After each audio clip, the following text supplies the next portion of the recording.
तो दोस्तों कैसे हो आप लोग। हॉरर स्टोरी के एपिसोड 2 में आपका स्वागत है। आज मैं आपको जो स्टोरी बताने वाला हूँ ये स्टोरी मेरी नानी के वहाँ के गांव की है। जैसे कि मैंने आपको एपिसोड 1 में बताया कि वो जगह बहुत ही हंटेड प्लेस है। आज जो मैं स्टोरी बताने वाला हूँ ये भी रियल स्टोरी है। तो चलिए स्टोरी को स्टार्ट करते हैं। बात आज से करीब 15-20 साल पहले की है। उस समय मैं काफी छोटा हुआ करता था। छुट्टियां बिताने के लिए मैं अपनी नानी के वहाँ पे गया हुआ था। अब नानी के वहाँ जब मैं जाता था तो वहाँ पे मेरे बहुत सारे कजन भाई बहन थे। मेरे मामा के लड़के और लड़कियां, मेरी मौसी के लड़के और लड़कियां और कुछ मामा के दोस्त के लड़के लड़कियां। तो एक काफी बड़ा ग्रुप हो जाता था और हम लोग बहुत ही मजे किया करते थे। एक साल के अंदर गांव भर में जो कांड हुआ करते थे, जब मैं जाया करता था तो वो लोग मुझे सुनाया करते थे। इतने सालों में क्या हुआ, कौन लोग कहाँ घूमने गए, इन्होंने क्या क्या मजे की, सारी बातें मुझे बताया करते थे। हम लोग रात भर दिन दोपहर में बैठा करते थे किसी नदी के किनारे या किसी पेड़ की छांव में, किसी बाग में, और सारे किस्से कहानियां मुझे सुनाया करते थे। तो ये चीजें मैं काफी इंजॉय भी किया करता था। तो बात ऐसा हुई कि इस बार जब मैं गाँव गया हुआ था तो चीजें काफी चेंज थी।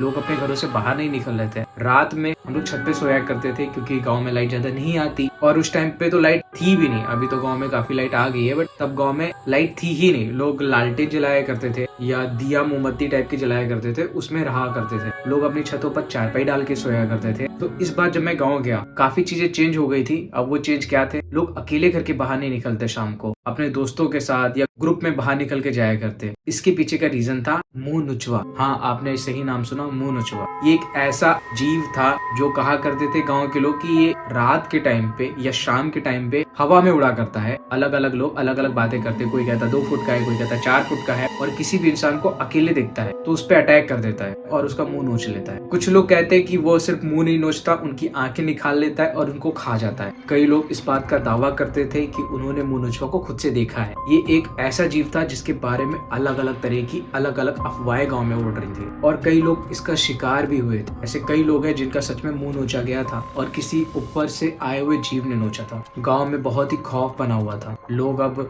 शाम के टाइम पे अपने बच्चों को बाहर खेलने के लिए नहीं भेजा करते। रात पे लोग छत पे नहीं सोया करते या अपने आंगन में चारपाई बिछा के नहीं सोया करते, क्योंकि सबको उस जीव का डर था जिसका नाम मुंह नोचवा रखा गया था। हम लोग जब ग्रुप में सोया करते थे तो ड्यूटी बना के सोया करते थे। एक फैमिली सो रही है, उनकी फैमिली का एक मेंबर जागता रहेगा और वो लगातार छत पे देखता रहेगा। जहाँ भी कोई अलग सा जीव उड़ता हुआ दिखाई दे तो वो बहुत जोर जोर से शोर मचाने लगता था। लोग अपने घर के बर्तन पीटा करते थे, थालियां पीटा करते थे, क्योंकि उनको ऐसा लगता था कि इन आवाजों से वो दूर भागते हैं। तो इसी वजह से सब लोग अपने साथ कुछ थालियां, चम्मच, भगोने, इन सबको लेके सोया करते थे, और जैसे उनको कुछ अलग सी आहट आती थी वो जोर जोर से उनको बजाने लगते थे। अब मैं गाँव में नया नया गया, मैंने ये नई चीज सुनी। मैं भी बाकी बच्चों की तरह मैं भी डर गया और मेरी फैमिली वाले भी डर गए, क्योंकि सब बड़े कह रहे थे कि उन्होंने किसी का शिकार होते हुए देखा है, और कई लोग इस बात का सबूत थे कि उनका मुंह उस मुंह नुचवा ने नोचा है। अब ये चीजें शहर से कोई आदमी गाँव जाता है तो उसके लिए काफी डरावनी होती है, तो हम भी काफी डर गए। अब काफी चीजें उस टाइम पे मैं एंजॉय नहीं कर पा रहा था कि दोपहर में अपने दोस्तों के साथ खेलना, शाम के टाइम पे बाग में बैठना और वहाँ पर हंसी मजाक करना, मस्ती करना। बच्चे डर के मारे बाहर भी नहीं जाया करते थे। बाग में जाके बातें करना, मजे करना तो अलग की बात हो गई। अब एक दिन क्या हुआ, मेरे एक नाना थे, तो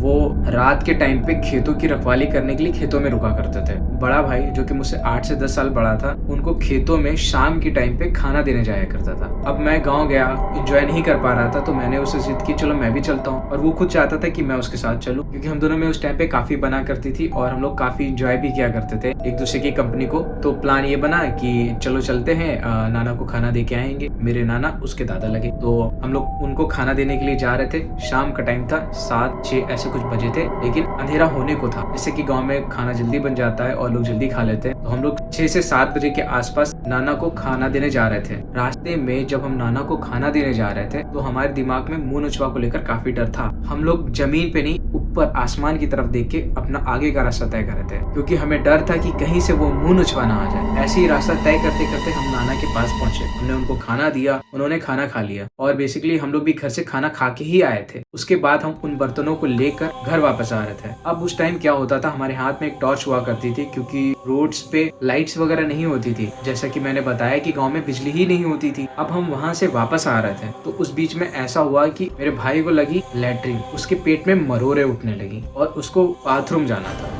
2 नंबर, और हमारे पास टॉर्च एक थी। अब जैसे कि वो बड़ा था तो उसने मुझे टॉर्च दे दी और मुझसे कहा कि तुम यहाँ पे वेट करो, मैं जा रहा हूँ नदी के पास में, हल्का होके आ जाऊंगा। अब मैं वहाँ पे डर तो मुझे लग रहा था, मेरे पास कोई और ऑप्शन नहीं था। मैंने वेट किया। अब वो फ्रेश हो रहा था, 5 से 10 मिनट हो गए, वो अंधेरे में था, उसके पास टॉर्च नहीं। रात का टाइम, चारों तरफ अंधेरा है, हम लोग गाँव से अभी 2-4 किलोमीटर दूरी पे है। अब वो हल्का हो रहा है और मुझे अंधेरे में डर लग रहा है। अचानक से झाड़ियों के पीछे से कुछ आवाजें आती हैं, जहाँ पर मेरा भाई हल्का होने के लिए गया था। फिर कुछ ही देर में मेरे भाई की बहुत जोर से चिल्लाने की आवाज आती है। मैं एकदम से हैरान हो गया। अभी देखता हूँ मेरा भाई भागता हुआ आ रहा है बहुत तेजी से, और मेरा हाथ पकड़ के कह रहा है भागते हुए चलो उधर। मैंने मुंह नुचवा देखा। अब हम रास्ते पर भागते भागते अपने घर जा रहे हैं। मुझे तो घर का रास्ता भी नहीं पता था, क्योंकि मैं साल में 1-2 बार गाँव आता और कौन से खेत कहाँ पड़ते मुझे पता ही नहीं होता। तो मेरा भाई मुझे लेकर वहां तक गया था, खेतों तक। अब वो मेरा हाथ पकड़ के मुझे घसीटता हुआ लेके चला कि भागो, जल्दी से भागो, नहीं तो वो हम दोनों को जिंदा नहीं छोड़ेगा। अब हम लोग भागते भागते घर पे गए और घर जाके सहम गए। लेकिन हमने ये बात कभी किसी को नहीं बताई, क्योंकि हमें डर था कि अगर हमने ये वाली बात घर पे किसी को बता दी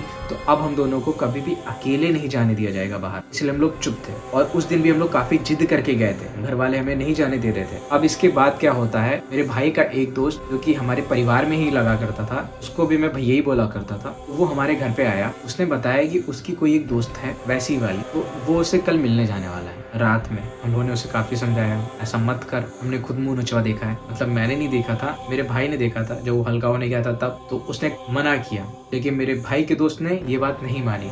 ठरकी किस्म का तो था वो, उसका ऐसा कुछ प्लान था कि वो रात में जाएगा फ्रेश होने के लिए, हल्का होने के लिए, और उसकी जो गर्लफ्रेंड है वो भी हल्का होने के लिए आएगी उसके पास, और इसी बहाने से दोनों मिल लेंगे। अब होता क्या है कि अगली रात को ये दोनों मिलने जाते हैं जैसा कि उन्होंने प्लान किया था। वो लड़की जो आती है अपनी किसी सहेली के साथ आती है। अंधेरे में, काली रात है, सुनसान सा इलाका है, खेतों के बीच में अकेले आ रहे हैं। ये लड़का अकेले जा रहा है। दोनों जाके मिलते हैं, एक दूसरे के साथ टाइम स्पेंड करते हैं। भाई की गर्लफ्रेंड के साथ जो लड़की आई थी वो अलग होती है थोड़ा सा, तो तभी उसके चिल्लाने की आवाज आ जाती है। अब मेरा भाई और उसकी गर्लफ्रेंड भाग के उसके पास जाती, वो जोर से चिल्लाती, कहती है मुंह नुचवा, चलो भागो यहाँ से। वो दोनों लड़कियां अलग डायरेक्शन में भागती हैं और मेरे भाई का दोस्त एक अलग डायरेक्शन में भागता है। दोनों भागते हुए अपने अपने घर की तरफ जा रहे होते हैं। और मेरे भाई के दोस्त की किस्मत सच में बहुत बेकार थी। मुंह नुचवा उसके पीछे पड़ जाता है। अब वो हवा में उड़ता हुआ उसका पीछा कर रहा है और वो भागता भागता इधर उधर जा रहा है। मेरे भाई के दोस्त की भी इतनी हिम्मत नहीं कि वो पीछे पलट के देख ले कि मुंह नुचवा किधर है। उसे जहाँ रास्ता मिल रहा है वो भागता हुआ जा रहा है। भागते भागते वो किसी एक खेत के बीच में जहाँ फसल लगी होती है उसमें घुस जाता है और काफी देर वेट करता रहता है उस मुंह नुचवा के जाने का। खेतों के ऊपर कुछ एक मंडराते हुए जीव की पंखों की आवाज आ रही थी, उसको वो सुन पा रहा था और बहुत ही डरा हुआ था। उसकी एकदम सांसें अटकी हुई थी। ऐसी कंडीशन में अगर आप या मैं होते तो हमारा भी बहुत बुरा हाल हो चुका होता। उसने 1-2 घंटे तक नहीं पढ़ा। उसके बाद जब वो देखता है कि रास्ता साफ हो गया है तो वो धीरे धीरे खेत से निकलता है, भागते हुए घर की तरफ जाता है। वो नुचवा के डर से वो भागते हुए जिस रास्ते से अपने घर की तरफ जा रहा था वहाँ पर एक पेड़ पड़ता है। अब मैंने बताया नहीं आपको, मेरी नानी का जो गांव है वहाँ पे ये जो पेड़ है एक हंटेड ट्री था कि यहाँ पर किसी ने वास्तव में चुड़ैल देखी थी। गांव के लगभग हर एक आदमी ने उस चुड़ैल को देखा था। अब उस चुड़ैल की स्टोरी क्या थी, कौन थी, अगर आप कमेंट करोगे तो इसके बारे में मैं आपको अगले एपिसोड में बताऊंगा। यकीन मानिए बहुत ही हॉरर स्टोरी है। अभी के लिए आप इतना जान लीजिए कि वो पेड़ जो है उसमें एक लड़की का साया है और सिर्फ ना कि एक गांव और आसपास के 5 से 6 गांव उस पेड़ से बहुत डरते हैं। रात के टाइम या शाम के टाइम उसके कोई पास भी नहीं आना चाहता। लेकिन मेरे भाई का दोस्त भागता हुआ आधी रात में उस पेड़ के पास पहुंच जाता है। वो वैसे ही अपनी जान बचा के भागता हुआ आ रहा था। उसके दिमाग में ये बात नहीं थी कि मैं कहाँ आ गया।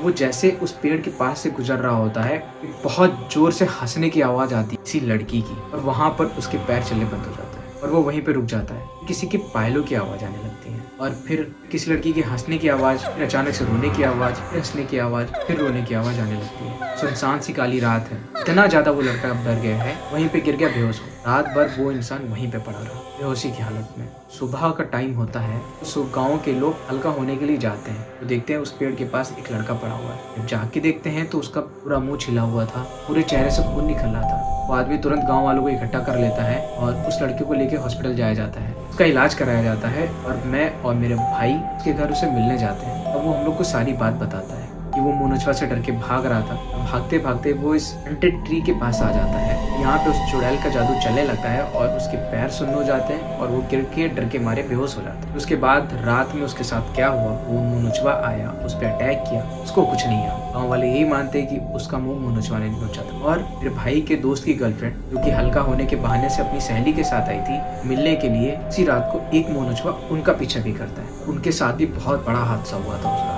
क्योंकि वीडियो काफी लंबी हो गई है तो इसके आगे की स्टोरी को मैं अगले पार्ट में कवर करूंगा। 50 कमेंट और 1000 लाइक हो जाएंगे तो मैं इसका सेकंड पार्ट बनाऊंगा। जल्दी से कमेंट, लाइक और सब्सक्राइब कर देना चैनल को। उसके बाद मेरे भाई का दोस्त काफी रिकवर हो गया, बट उसके चेहरे पर बहुत ही सारे नोचे हुए से निशान है। उसकी आंखें तो सही सलामत है, बट अच्छा खासा उसका चेहरा बर्बाद हो चुका है। उसकी गर्लफ्रेंड के साथ क्या हुआ ये मैं टारगेट पूरा होने पे बताऊंगा। मिलते हैं अगले वीडियो, तब तक तुम कमेंट, लाइक और सब्सक्राइब कर दो। अभी के लिए बाय बाय।